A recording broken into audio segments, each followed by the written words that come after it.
I did have one girl who was really, she described herself as a a leftist, and she Oh became very God. political over the pandemic in 2020. And she's going through my Twitter feed. What do you mean by this? Why don't you support LGBTQ teachers? I'm like, what do you mean? Why don't I? What do you mean? Who said I don't support them? Well, you pointed out this one teacher, who's going to school in drag. Why don't you support him? I said, because I don't support teachers wearing drag to school. She's like, but that's who he is. I said, there's a lot of things that about me that I can't bring into school. That's part of being an adult. Like, you know, Yeah, that gets to like that's such a. I mean, for one thing, good for her for asking yeah. you directly, and like I totally, that's to be again standing Mhm. up for what you believe and bringing it into, challenging people and asking questions.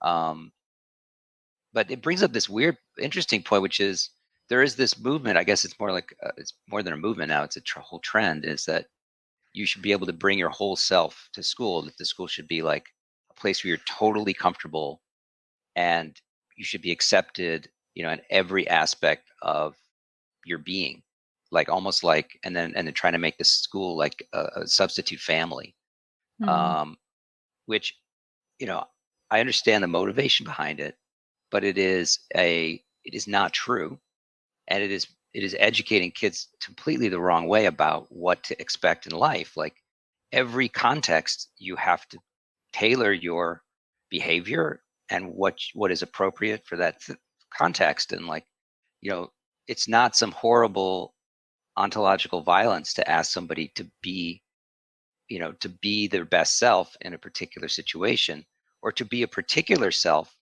which, as long as it's the same rules for everybody, right? Like you Hmm. can't ask someone to come um, in, I guess I would call it like heteroerotic garb, right? Mhm. I wouldn't, that would be also horrifying.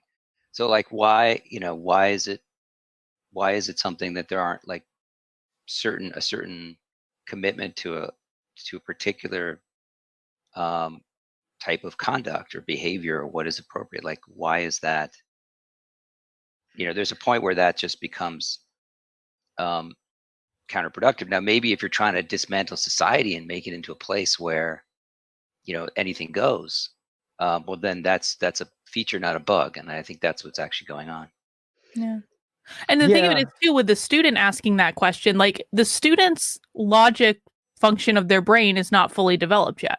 So it makes perfect sense why they might look at a situation and say, "Oh, well, why can't they do this?" And and if the younger you are, the more like committed you haven't experienced the unfairness of the world yet, like as much as you do when you're an adult. So you might think, "Oh, it's only fair that people be able to show up as who they really are." But Hmm.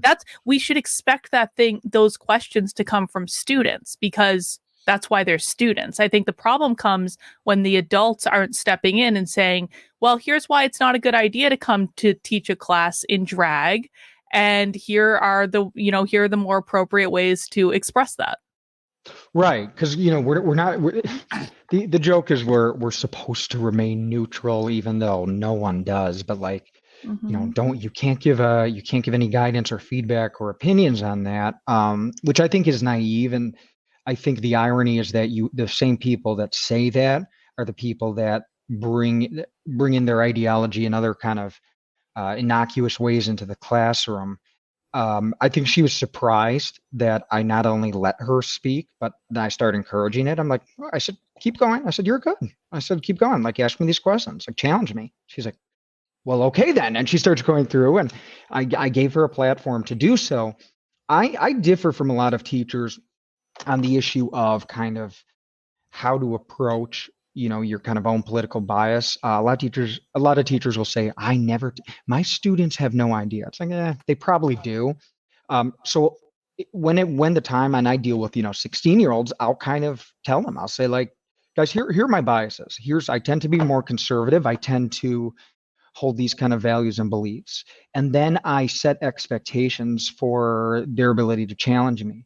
I said, I want you to know I can be wrong. I said the opinions I have are not reflective of my knowledge as a historian. There's a difference. So just because I may have authority on a position, certain ideas in history doesn't mean that my opinions on teacher drag, for example, are authoritative. I said they're my opinions, but and I encourage them to challenge me. And then what happens is you have this kind of classroom culture and environment where when your biases do come through, students feel comfortable challenging them.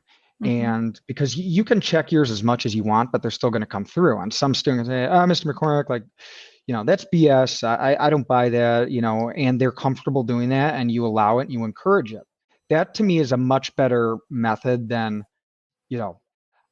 I'm not going to tell you who I voted for. Let's do a lesson on systemic racism and how the police are neo-Confederate slave patrol. I mean, like, come on. So be honest, be upfront, and then you really have to set expectations that they can challenge you. If you're honest and upfront without doing that, then you've kind of put yourself in a position of authority, political authority that's not fair, because they may be like, okay, so I know this teacher's a liberal or conservative, but now I can't say anything.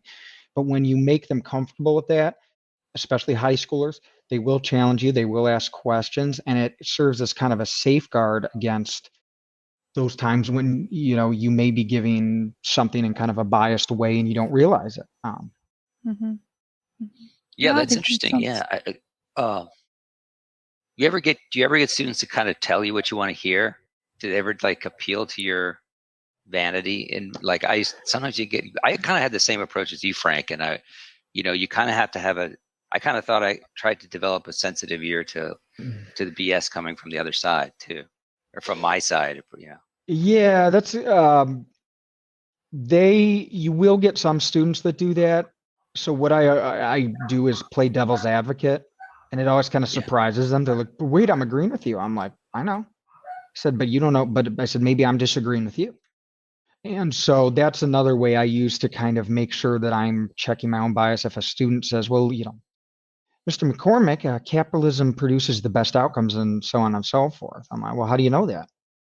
I said, "Does it always produce what about this?" And I get them thinking, and that's a way I handle it. Someone asked, I saw in the things, they said, do they have to know their teacher's political views? Well, of course not. I just think it's naive to assume they won't pick up on it. And I think it's dangerous to pretend that they don't exist or you don't have them or that you're neutral, because then what you do is you establish what you're teaching students as some objective, neutral truth that's free of partisanship or ideological bias. And then they're taking that in and being like, okay, so this is the truth. This isn't left wing or right wing. This is just the truth. And it may be complete left wing propaganda, but you've set yourself up as this neutral arbiter of truth. If they at least know that you have this kind of position, they feel comfortable challenging you, they can filter that through, and you can help structure that where they're like, yeah, this might be a biased opinion. I think it's good for our republic too. We are training students how to kind of recognize, if they can challenge their teachers and question them and recognize bias coming from their own teacher, then they can do it with media, with politicians, with other things. So that's my justification. People may disagree. I get people that disagree with me. I was honestly thinking the same thing as you were talking. I was like, if we can start from the fundamental premise that maybe school should prepare students to go out into the real world, otherwise, why are we paying for it as taxpayers? Then the reality is that regardless of if students graduate and they go on to college or they go get a job or what have you, they're entering a world in which political bias is deeply ingrained into almost every single situation that they are going to encounter for the rest of their life. And so it's one of those things like, why, especially if you're teaching them like at the middle or getting into like the high school level, especially, like, why are you trying to hide this from them? It's something that they're going to encounter, and they should be prepared to identify it, and frankly to ask questions and to be able to challenge people that they view in authoritative positions. Agreed. Absolutely. I mean, that should be the function of a good education, is to prepare students to challenge authority and ask questions. I think, unfortunately, while a lot of liberal or left teachers would agree, what they see as authority and what I see as authority is different. And a lot of times what they don't realize is that they're telling students, question authority as long as it's not, my authority, or as long as it's not the established orthodoxy. So when you tell students to challenge authority and ask questions, and then your reaction is shock and horror and indignation when they question Black Lives Matter. What have you taught? You're not modeling what you taught. And I think it demonstrates they don't really believe that. It's just a nice line for them. Mm-hmm. Mm-hmm.